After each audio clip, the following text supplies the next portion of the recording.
In a quiet village, there lived a man named Odafe. Once he was full of promise, a strong farmer, a man of good stock, but somewhere along the line, something in him soured. He stopped tending to his farm. He stopped respecting elders, and worst of all, he started hating his wife. Indeed, it was her name, gentle as the morning dew, with a heart that loved even when it bled. When they married, the village rejoiced. Two young lovers, it seemed, but love faded and darkness took its place. Odafe became a drunk. Every evening, he sat beneath the palm tree by the village square, downing gourds of palm wine, laughing too loudly, speaking too crudely. And when he stumbled home, reeking of alcohol and disgrace, it was Ndidi who bore the brunt of his rage.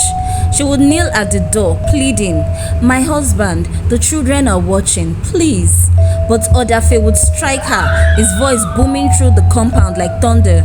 The neighbors heard, they saw, but in those days, a man's household was his kingdom, and the village looked away. Yet there was one law even Odafe dared not touch: the Friday night rule. It was a sacred tradition, never broken. Every Friday at 8 p.m., the village fell silent, windows shut, fires out, no songs, no footsteps, only silence. For that was when they came out, the spirits of the night, ancient beings who walked the earth once a week to collect the offerings left at the crossroads: a goat, a calabash of oil, and silence. The villagers obeyed because they knew the spirits did not forgive disrespect. But Odafe, he laughed at the rule. "It's a story to keep fools in line," he would say. "I have walked at night before. Nothing happened." And so it was. On one Friday, he dared the gods. That evening, he drank more than ever. His eyes were bloodshot, his words slurred, his shirt torn. Indeed, he begged him, "Please, Odafe, it's almost 8. Do not go outside." He shoved her aside. "You and your fairy tales, let them come. Let me see these spirits. Maybe they will buy me a drink." And off he went, stumbling into the darkness alone. The moon was full, the air grew cold, even the trees seemed to hush. Odafe made it to the village square, laughing to himself when the gong struck, then silence.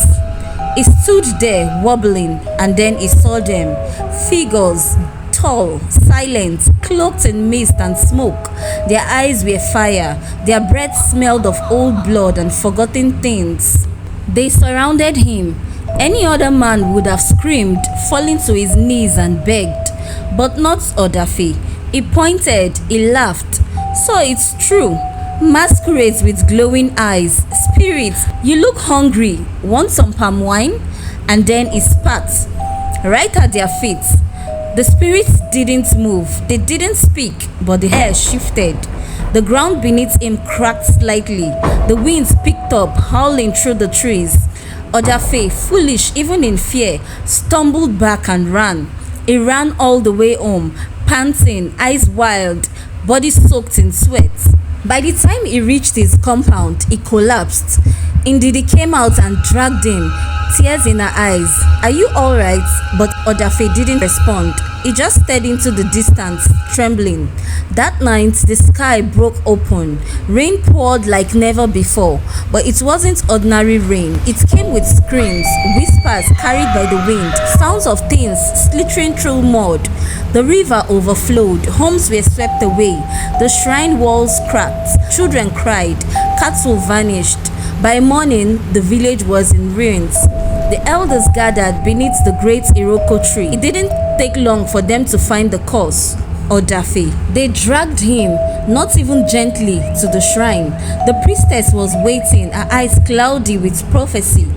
"You mocked the ancient ones," she said. "You spat at the foot of the spirits. You brought ruin to all of us."